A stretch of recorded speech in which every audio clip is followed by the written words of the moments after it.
Halo, kali ini kita akan berbicara masalah kolektor feedback bias. Apa yang membedakan kolektor feedback bias dengan base bias? Nah, di sini coba. Nah, bahwa tegangan dari basis itu berasal dari kaki kolektor. Kalau yang base bias kan tegangannya ini berasal dari VCC, ya kan? Nah, sekarang diturunkan menjadi tegangan dari kolektor. Nah, di sini apa keuntungannya?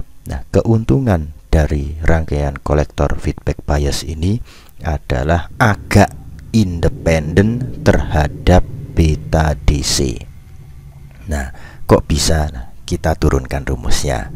Yang pertama, kita cari tegangan VC tapi melalui sebelah kiri terlebih dahulu. Maka di sini kan ada VC, ya.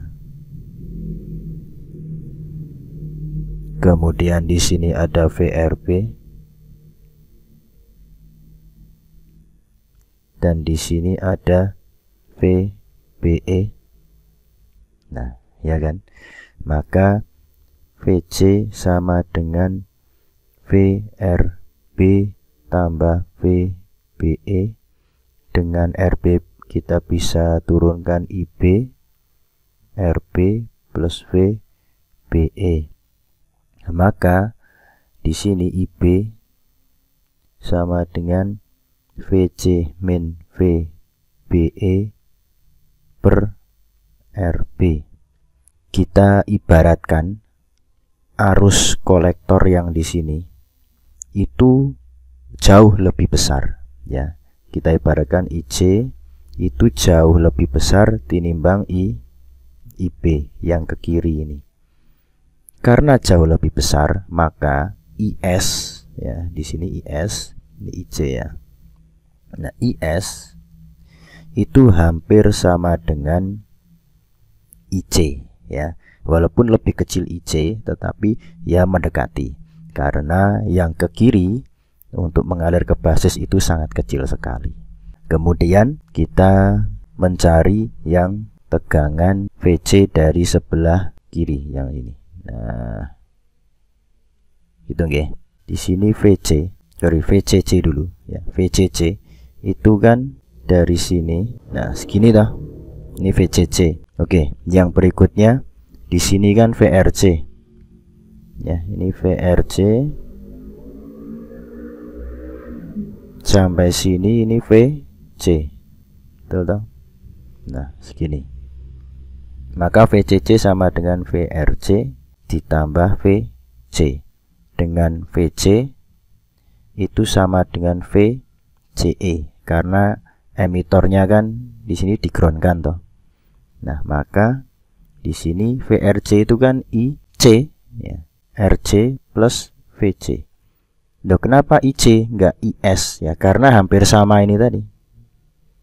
Nah, gitu ya, hampir sama. Maka di sini kita bisa tulis VC sama dengan VCC min IC RC. Gitu ya. Nah, kemudian VCC-nya ini bisa kita substitusikan, ya, ke sini. Nah, gitu. VC-nya. Kemudian tadi saya mengatakan agak independen terhadap beta. Betanya mana? Kita turunkan dari IB. Di mana beta DC itu kan sama dengan IC per IB. Maka IB, ya, sama dengan IC per beta DC. Nah, kita substitusikan juga sehingga menjadi IB itu diganti IC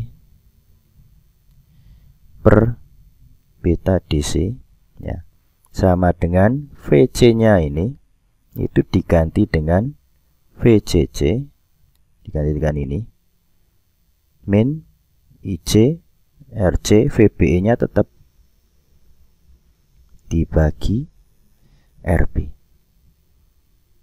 Nah, RB kita lempar ke kiri atas menjadi IC RB per beta DC sama dengan VCC min IC RC min VBE.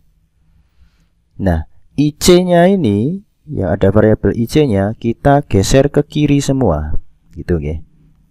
Nah, maka di sini menjadi IC RB per beta DC ditambah IC RC sama dengan VCC min VBE. IC-nya ini kita keluarkan, maka IC dikali RB per beta DC ditambah RC sama dengan VCC min VBE, maka IC sama dengan VCC min VBE dibagi RC plus RB per beta DC, kan gitu. Nah, ini sudah ketemu kita IC-nya dengan substitusi ini tadi. Dengan substitusi ini tadi. Oke, IC sudah kita temukan. VCE juga sudah. Ini kan VC di sini kan, nah sama dengan VCE. Nah, kenapa kok independen terhadap beta DC itu diperlukan toh? Nah, karena begini sebenarnya. Ini ada sebuah temperatur, ya. Kalau temperatur itu naik, maka beta DC juga ikut naik, ya. Beta DC ikut naik. Tapi sebaliknya, kalau temperatur itu naik, maka VBE-nya turun. Nah, ini kan berkebalikan. VBE itu kan ya kalau silikon 0,7 itu toh, threshold transistor. Nah, semacam itu. Nah, kemudian mari kita buktikan bener nih kalau yang namanya kolektor feedback bias ini agak independen terhadap beta DC. Nah, kita buktikan di sini. Beta DC-nya 1 itu adalah 100, yang beta DC yang kedua itu 200 seperti biasa ya. Nah, RC-nya di sini 10K, yang RB-nya itu 180K. Nah, kemudian VBE-nya ya 0,7 karena ini silikon. Ya, gitu ya. Nah, kemudian yang pertama kita cari IC terlebih dahulu. Nah, di sini kita cari IC. Ya, IC itu tadi rumusnya apa? VCC min VBE per RC plus RB per beta DC. Nah, kalau untuk yang beta DC-nya 100, maka IC sama dengan VCC-nya itu 10 min VBE-nya 0,7 dibagi RC-nya itu 10K, kemudian ditambah RB-nya itu 180K per beta DC-nya 100. Inilah. Oke.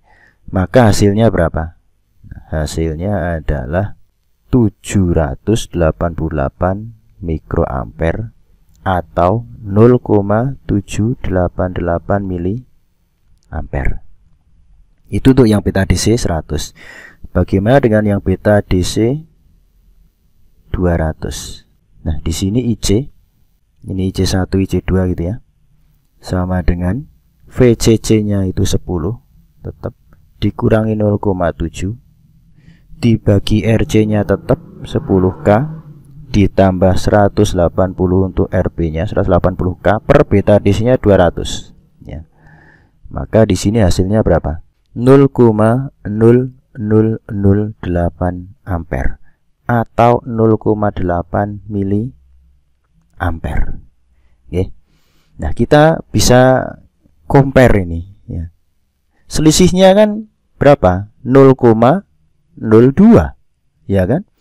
Nah, di sini berarti benar hampir independen terhadap beta DC, karena beta DC-nya ini kan kita ganti 2 kali lipatnya toh.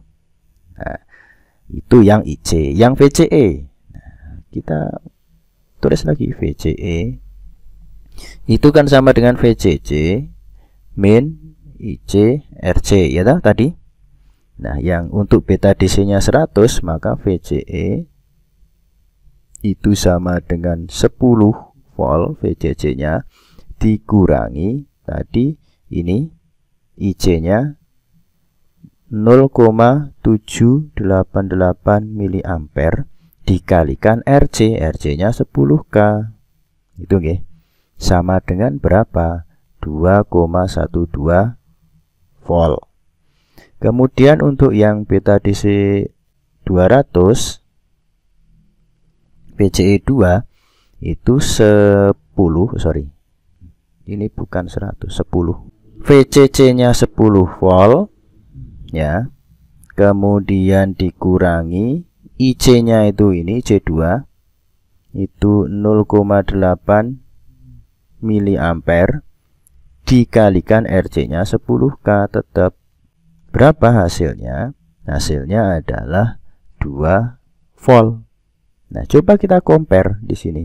Berapa selisihnya ya? 0,12 volt. Jadi selisihnya kalau dibandingkan dengan emitter bias ya jelas lebih kecil emitter bias. Kalau emitter bias itu kan 0, sekian milivolt. Kalau ini selisihnya 0, sekian volt kan gitu. Jadi agak independen jika atau lebih independen jika dibandingkan dengan base bias. Semacam itu nggih. Oke, cukup sekian penjelasan dari kolektor feedback bias kali ini. Semoga bermanfaat.